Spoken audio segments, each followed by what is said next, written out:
Hey guys, so I'm getting ready to braid my hair and I decided I should probably record this because I've been wanting to record a braiding video for a while, but I guess I don't braid my hair that often, and the last times I did, I just didn't feel like it. So yeah, this time I'm going to be doing chunkier braids than usual because I don't want it to take a long time for me to do it longer. So trying to get this done maybe today, hopefully, if not tomorrow.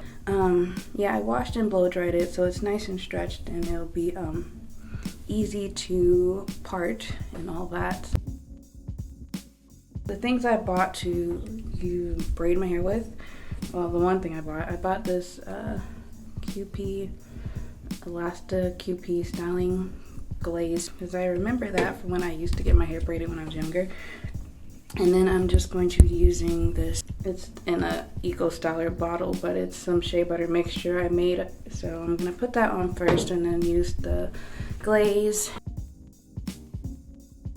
I bought pre-stretched hair. It's pre-stretched hair, so I don't have to worry about stretching it. And I used this the last time I put braids in my hair, and I loved the texture and how easy it was to braid with it.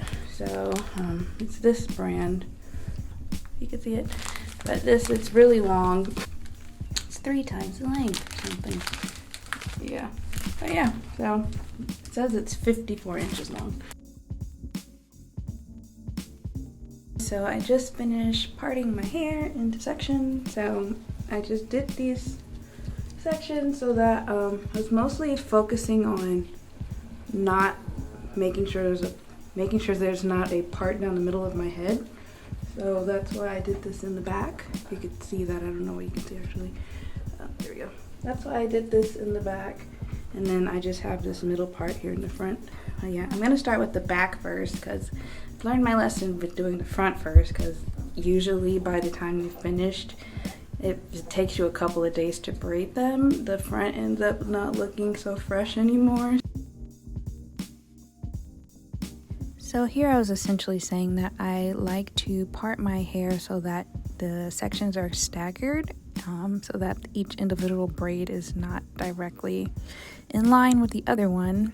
I usually use a mirror to part, and then I just sit on the sink counter and hold the mirror in my lap, and then look there's another mirror behind the camera that I use to look and see what I'm doing when I'm parting. But this thing is kind of heavy, so it's kind of a bit of a workout holding that in between my legs when I'm looking in the mirror to try and part it. But the fact that the actual mirror swivels helps a lot, so it helps me get different angles without having to move. It's like an art form, parting your own hair. So I like to split up the hair before I start braiding. I don't have a lot of space to do a lot of it at a time, but I just do a couple pieces at a time. And when I split it, since I use multiple pieces of hair per braid, or I add in as I braid down, I like to separate it out in different sizes. So as you'll see, I like to have like one big one for the initial, and then like a medium sized one, and then a thinner one for as I go down. So I have lots of options that are already pre-separated out, and it makes things go smoothly. I just ran out of the first pack of hair, and I wanted to show how many braids I was able to do on one pack. So here is where I'm at now. So I pretty much did the back and most of the middle with just that one pack. The only thing I have left are like these 2 pieces of hair. I bought 6 packs of this hair just because I didn't want to run out when I was doing it and have to go all the way back to the beauty supply store. The first time I used it, I weighed it, and I want to say 1.5 of these bundles is 1 usual pack of braiding hair. So when I add in the hair, I like to split my hair in half first, and then I add in the extensions so that one piece has extension hair added into it, and then another piece is just my hair, and then the last piece is just the extension hair. And then after I get it initially attached, I like to shortly after add in another piece of extension hair so that all 3 strands of hair are have extensions added to it. I find this way it's easy to get the hair attached tightly without being too tight, and it doesn't leave like a knot. So yeah, and as I braid down, I like to add in more strands of hair just so that the braid can be even and look the same length for the majority of it, at least closer to the top.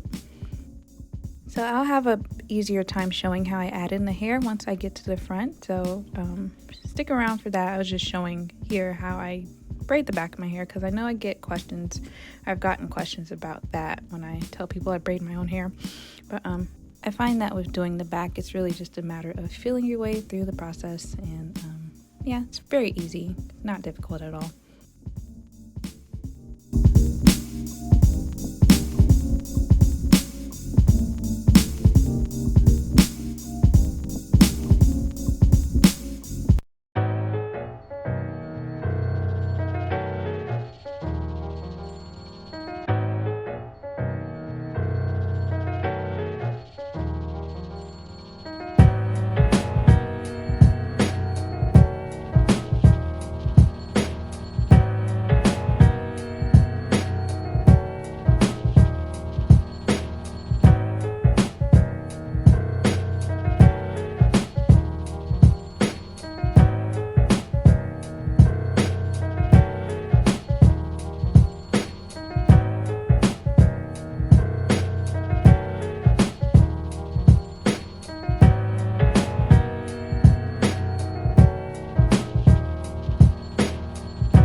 To trim my hair, I like to split it down the middle as evenly as possible, and then I move it all to the front, and then I cut it at an angle so that it looks kind of layered, and to make sure that I don't do a blunt cut.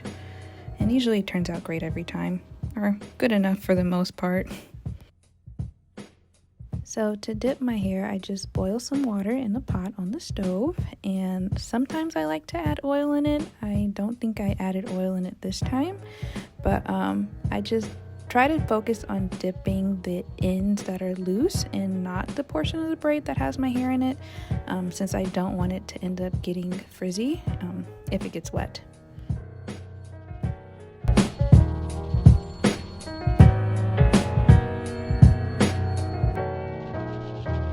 So here are the finished braids. I think it took around 8 to 10 hours for me to finish all of it, and I ended up using about two and a half packs of the hair.